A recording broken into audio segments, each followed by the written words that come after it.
नमस्कार. भक्ती प्रवास चॅनलवर आपलं मनापासून स्वागत. आजच्या आपल्या कथेचं नाव आहे श्रीकृष्णाचे हृदय. महाभारताचा काळ कौरवांच्या आणि श्रीकृष्णाच्या शेवटाचा काळ म्हणून ओळखला जातो. भगवद्गीतेनुसार दुर्योधन आणि त्यांच्या समस्त बांधवांच्या मृत्यूमुळे त्यांची आई गांधारीने श्रीकृष्णाला तुझ्याही वंशाच्या आपापसात लढूनच सर्वनाश होईल असा शाप दिला होता. त्यामुळेच भारताच्या युद्धानंतर एका जंगलामध्ये श्रीकृष्ण झाडाखाली योग समाधी घेत असताना त्या ठिकाणी जरा नावाच्या शिकारी हरणाची शिकार करण्यासाठी पोचला. कृष्णाचे पाय पाहून तो त्याला हरिण समजला आणि त्याने बाण सोडला. त्या बाणाने श्रीकृष्णाच्या पायाच्या अंगठ्याचा वेध घेतला. श्रीकृष्ण घायाळ झाले. अरे हे तर श्रीकृष्ण, हे लक्षात येताच जराने श्रीकृष्णांची क्षमा मागितली. पण त्यावेळी कृष्णाने सांगितलं की माझा मृत्यू तुझ्या हातून निश्चित होता. असे म्हटले जाते की रामावतारात श्रीकृष्णाने वालीला एका झाडाआडून मारले होते. त्याच वेळी वाली हा रामाच्या बाणाने मृत्यू पावला. तोच वाली कृष्णावतारात जरा नावाचा व्याध होता आणि कृष्ण मृत्यूदीन झाले. अर्जुन द्वारकेला पोचल्यानंतर त्यास कृष्ण आणि बलराम यांच्या मृत्यूची वार्ता समजली. त्यामुळे त्यानेच त्यांच्यावर अंतिम संस्कार केले. मात्र कृष्ण आणि बलराम शरीर जळल्यानंतरही कृष्णाचं हृदय जळालं नव्हतं.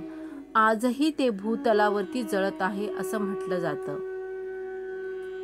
श्रीकृष्ण आणि बलराम यांचे अवतार कार्य समाप्त झाल्यानंतर आणि यादव वंशाचा आपापसात भांडून सर्वनाश झाला. पांडवांच्या स्वर्गारोहणानंतर द्वारका नगरी समुद्रामध्ये सामावली आणि भगवान कृष्णांचं हृदयही पाण्यामध्ये बुडालं. असं सांगितलं जातं की त्या पाण्यात कृष्णाचं हृदय मऊ लोखंडासारखं झालं. अवंतिका नगरीचा राजा इंद्रद्युम्न विष्णूचा फार मोठा भक्त होता. त्याला श्रीकृष्ण दर्शनाची खूप इच्छा होती.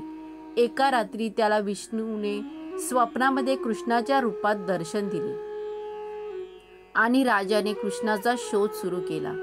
त्यांना कृष्ण एका गहन जंगलात आदिम लोकात सापडल्यानंतर कृष्णाला ते आपल्यासोबत घेऊन आले आणि त्यांनी त्यांची स्थापना पुरी येथे केली. तेच आज भगवान जगन्नाथांचे मंदिर होय. एकदा नदीमध्ये स्नान करत असताना राजा इंद्रद्युम्न याला एक मुलायम पिंडी सापडली. लोखंडाची पिंडी असूनही ही पिंडी पाण्यावर तरंगत होती. त्यामुळे त्याला आश्चर्य वाटले. हातात घेतल्यावर त्याच्या कानामध्ये विष्णूचा आवाज आला. विष्णूने राजा इंद्रद्युम्न याला सांगितले, हे राजन, हे माझं हृदय आहे आणि लोखंडाच्या मुलायम रूपामध्ये नेहमीच ते भूतलावरती धडधडत राहील. त्यानंतर राजा इंद्रद्युम्न यांनी ते हृदय जगन्नाथ मंदिरामध्ये आणलं आणि मूर्तीजवळ ठेवलं. धार्मिक मान्यतानुसार श्रीकृष्णाचं ते हृदय आजही जगन्नाथ मंदिरामध्ये आहे.